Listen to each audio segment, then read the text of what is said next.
Hi, thanks a lot for the invitation. My name is Álvaro Simón. I work for HPC GHENT, and in the next minutes I will explain you how we use OpenNebula in the daily basis using deploying HPC services in our clusters. So let's go. So the presentation is HPC workloads and services on OpenNebula. First of all, I'm going to talk about the Quator, because that is the tool that we use to deploy all our services. And then I will talk about our Tier 2 HPC cluster, and then the Tier 1, the new AVSC supercomputer, that is the Hortense.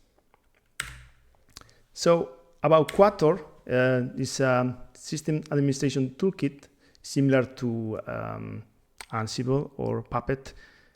Probably the main difference here is that was developed and deployed during the European data grid that was 20 years ago, actually, and is deployed by volunteers and the sysadmins. So this may be the main difference with the other frameworks that are used by or are developed by companies, but this is basically the community what supports it.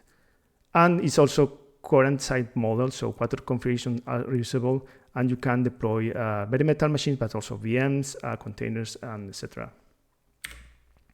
So we wrote at UGENT the OpenNebula component. This was done in 6 years ago, actually, and it's in production since Quator 15. And the supports right now OpenNebula releases since 4 and 6. Our plan is also to test the latest release that we didn't try yet, the 6.2 and 4. We are a bit delayed with that, but we hope to do it soon. And the configuration installation is 100% automated, including all the VMs management. So Quator, using the AAI plugin, is able to also deploy VMs.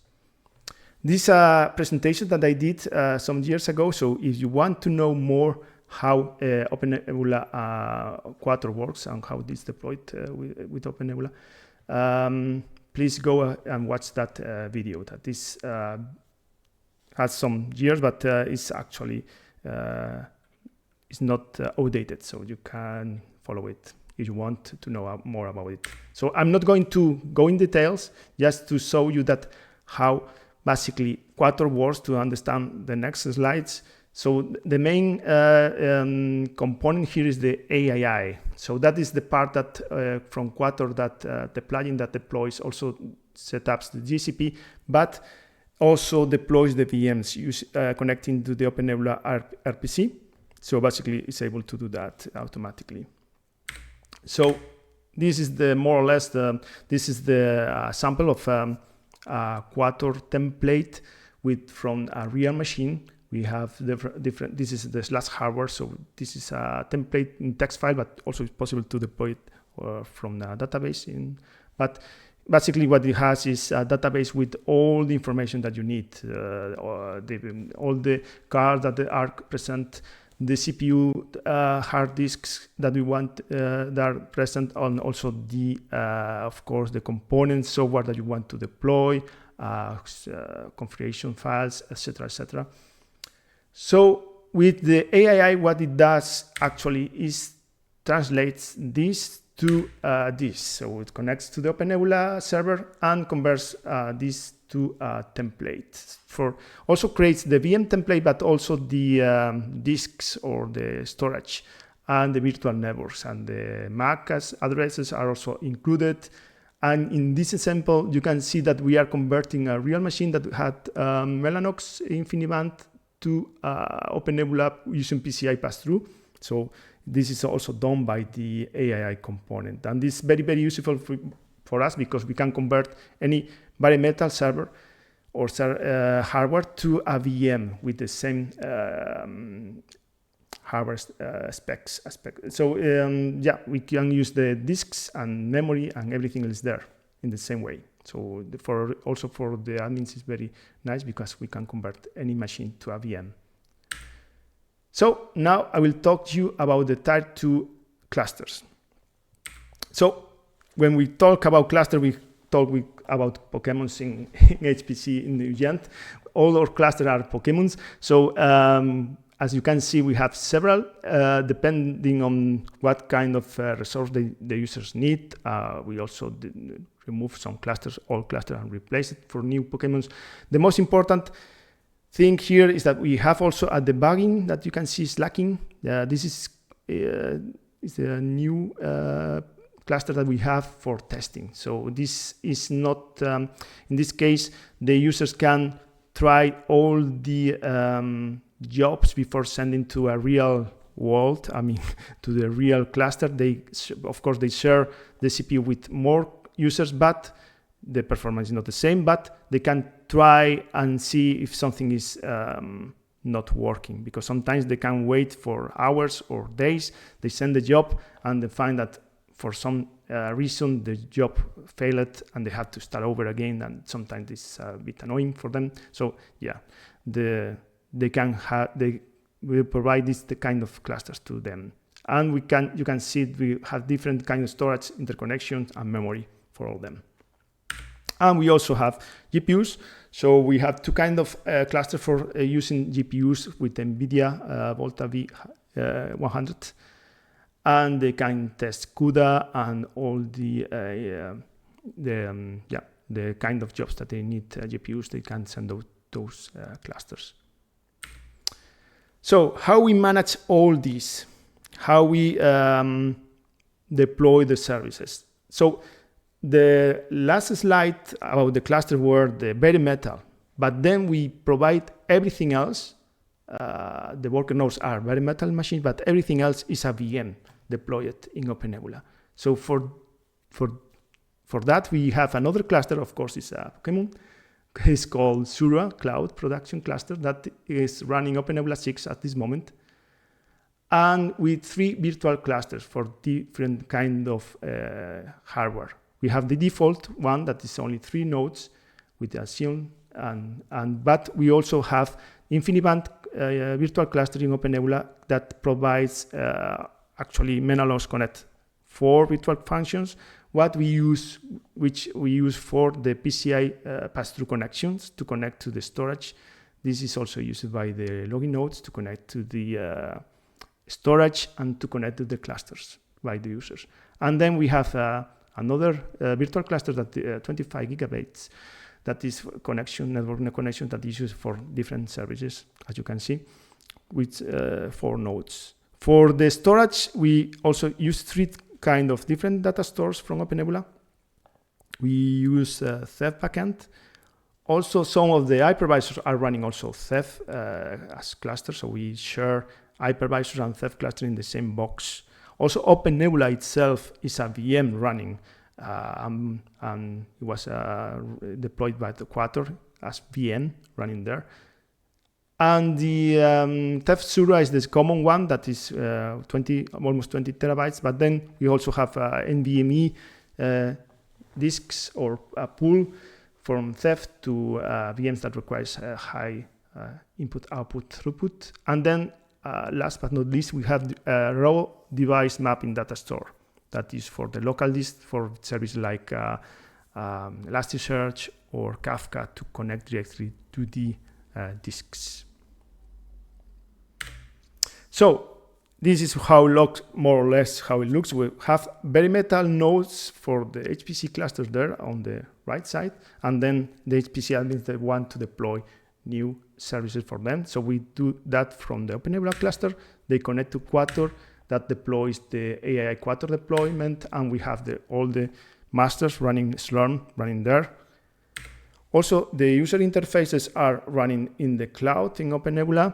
We have infinity rules to avoid to put the same login node or kind of machine VM in the same hypervisor, and also with HA proxy to balance the connection between different login nodes using VMs. Open on demand, that is also a nice tool to deploy for the users to connect directly to the cluster and just using the web interface. They don't have to use the console at all or keys or things like that. No, they connect to the web page, they see how it looks, the cluster, they can send you jobs. So it's also running there, MariaDB. and Elasticsearch, Kibana, Globus, Kafka, so everything is running there in the cloud in OpenNebula. So more or less is how it looks, the tier 2. This is connected with our switches and also InfiniBand switches. As I said, the login nodes and some services are running, are connecting to the PCI, using PCI pass-through to virtual functions to the InfiniBand, so they can use, in our case, your NFS and GPFS as a storage backend for the HPC clusters in tier 2. And this is more or less how it looks like. So the next part is about tier 2 VSC supercomputer. This was deployed 1 year ago, I think, yeah. And it's called Hortense. So here is a time lapse.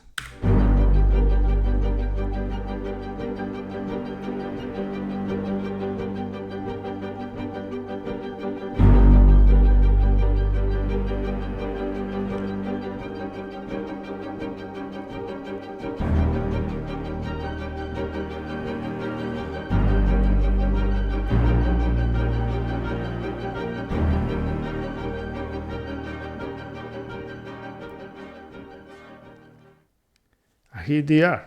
We have the supercomputer in our data center after a few months. So this supercomputer is MD as well with NVIDIA GPUs. This is for the Taiwan projects. At this moment, there are 77 active projects, I think, and 9 industry projects as well. It was in production since the March of this year. So we thought, we have tried to, and using OpenNebula, why don't we use the same approach for tier 1? So we did it, and we have deployed a new cluster for it, for Dodrio, OpenNebula Cloud. So what we did basically was replace or convert 3 login nodes into OpenNebula cluster. So it's quite similar to Zura. So the 3 nodes are running Ceph, but also hypervisors. And this enough for this in this kind of use case. Probably we add more hypervisors because we want to add more services, also more storage. But the configuration is very, very similar to Zura, but for the tier 1. And they also provides Melanos Connect X6 with virtual functions that also we use for the PCI pass-through for the login nodes. And the difference is that we have also, because they were login nodes, we have NVIDIA cards connected there. This is also used by the VM, so we use PCI pass-through for the NVIDIA cards as well, for the 1100. So the Ceph data store is just one Ceph data store. We, in this case, Ceph.Dodrio, that is 3.2 terabytes, but it's enough for now. And that allows us to deploy several services as we do for tier 2. We are running Slurm masters from there as well. HA proxy as we do for the tier 2. Well, yeah. And also the debug login nodes. This is also nice because with a VM that we can provide all the NVIDIA GPUs that we have per hypervisor, and we can use the hypervisor or the old login node to more things like, as you can see, global service, Open On Demand is also running there, and so on. So probably we will add more service in the future. And that's it. Thanks a lot. If you have any question, please go ahead. Here's the Dodrio Pokemon animation. This is also the information with the contact. If you want to send us an email, please go ahead. And that's it. If you have any question, please go ahead. If not, see you next time, and bye-bye.